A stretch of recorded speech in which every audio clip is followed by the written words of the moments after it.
Greg, you've been pretty jovial and in a good mood all week, but we're getting closer right now. Give me an idea. Does the mentality start to change a little bit? Is it the weight cut that starts to bother you? What's the feeling like right now?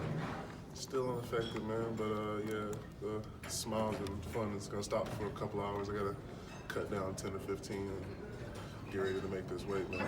So is that really about the mentality of the fight, or just the mentality of the weigh-in that you got to get yourself ready for that kind of pain and suffering, I guess? You know, the best of us in this country, man, will back me up on this one. It's one thing at a time. So the only thing I'm really focused on is the weight cut. You know, there's no emotion in the weight cut. It's just getting it done, going through the hours, smelling all the freaking delicious food around and pushing through. You're obviously learning in this industry. As you've had a couple of fights, what are you starting to think about your weight and where you should be? I mean, do you feel like it would be better for you to try to stay under? Do you feel like that gives you an advantage by being strong and cutting this weight? I mean, how are you developing in that aspect? It's purely mathematical, man, but not in the sense of what's better for me in the long run or the short run.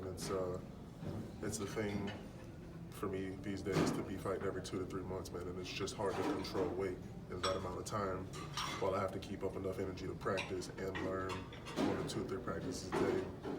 It's just however it falls, and then we do the weight cut however we can get it done, man. So kind of like sacrificing weight for, you know, the frequent fights, but I'm sure the fans love it, you guys love it, so I'm willing to make that sacrifice per usual. What do you normally weigh on fight night? Has it been the same every time, or what's it been? I'm always about 264, man. On fight night? On fight night? Yeah. Ooh, about 278. Yeah. Yeah, I try to come in pretty hefty, over 265, pretty easy to put back on. I got a great team, man. You know, American top team, we're number 1, so we got the guys, we got the science. It always works out perfect. As far as buildup goes, I feel like this is the first time you've had to talk so much about an opponent rather than about yourself. Did you like it? Did you not like it? What did you take away from the lead up to this fight? This is the best relationship I've had with the media so far, man, because you guys do all the talking. I didn't have to say anything, you know. Appreciate you guys. Shout out to y'all. Y'all are amazing. It's been cool for me, dude. I've been having a great time, you know. Got a free trip back to Texas. I get to put on for my city.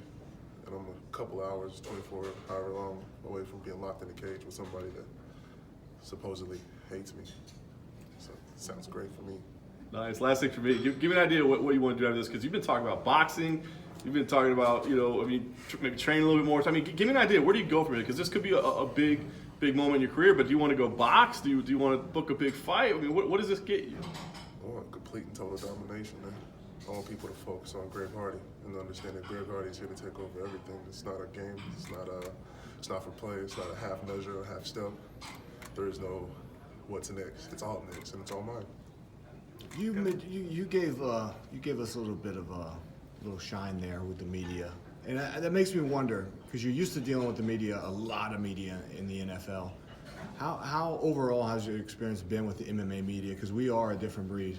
You are a dope breed, bro. It's great for me, man. You guys love entertainment. I love to entertain, and unlike my previous employers, you don't get in trouble for entertaining the people that want to be entertained, man. This is WWE, but real life, you know, so I get the best of both worlds, and you guys are incredible at doing your job so far, because, you know, I'll come at your head when you switch up, but so far, man, you guys have been amazing, man. You deserve all the credit, and you pretty much you guys make it easy to do my job on Saturday, man. The guys show up, the fans show up, and they're already pre-hyped, pre-lit, and ready for violence. I love it.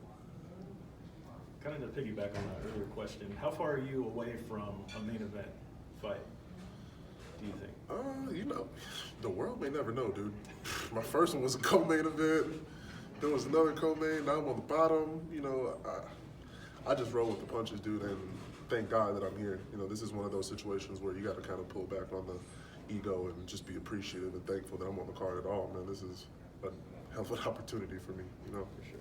Can you talk a little bit about the dorm life? Because it's kind of crazy, you know, to think a former NFL player, superstar, got some coin in the bank, I'm sure, decides to, you know, live that dorm life in the training. So, like, what's that like? Man, I think I talked about this yesterday or the day before. It's about sacrifice, man. You know, I'm not the best in the world because I come up here and I talk about it, even though I'm really good at talking about it. I'm the best in the world because I sacrifice, man. You know, over the last 3 fights, I don't even know if people know I had a daughter. I've only seen her a couple of times. I have to go back to the dorms every week or 2 after a fight.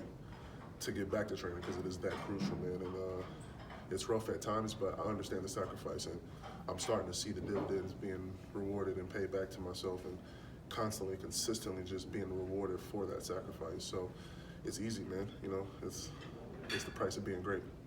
And you mentioned earlier about, you know, Juan Adams, quote unquote, hates you. Is it going to be a thing to where after the fight you guys are going to have a little animosity, or are you willing to, you know, shake hands with him after the fact? After the fight, he's going to the hospital, brother. I already said, I think I said it a couple times. You guys don't believe me yet? I got how many shots I got to call, fellas? But no, if you've met me, man, if you sat down with me, you can't say you had a problem with me. I'm not a bad guy, so that's why I say hates me, man. And if he continues to do so, it's probably because he wants to sell tickets to his next job, because it's not going to be in the UFC. I'm going to end that today or tomorrow. Would you send him flowers or anything like that to the hospital? I mean, you know. Maybe. If I get that bonus, I might can afford that. Gotta save up, man. Mia Hope needs diapers. This will be your third fight of 2019. Do you think you'll take a break after this, or do you want to get in and get another fight done this year? I think I'm gonna take a week, maybe two, sit back and analyze the board, man. The picture I want to paint is complete and total domination. Like I said, I want to put the fear of God in people, man, and I want them to understand that this is not going to stop. I'm going to make it rain for days and months and years. So if the next fight comes in a month, 2 months, Mr. Dana White says it's okay, I'm going to bring pain for, the next decade and a half, if you guys let me. And you've also talked about you want to be, you know, the greatest heavyweight of all time. After Adams, are you looking for any names in particular, or are you just kind of taking all comers right now? Man, you know, I think I'm starting to see a couple of things, and one of the things I'm starting to realize is this name calling's a joke. I think that's a tactic, man. You're out here if he wants to call somebody picking and choosing, call it these other guys. The whole board's on my radar, man. I've called out from the top to the bottom already. I said everybody's on it. It's just a matter of when. If you can be patient with me like you can with your tax return, it's gonna be worth it every single time. Cool. All right. That's great. Thank you.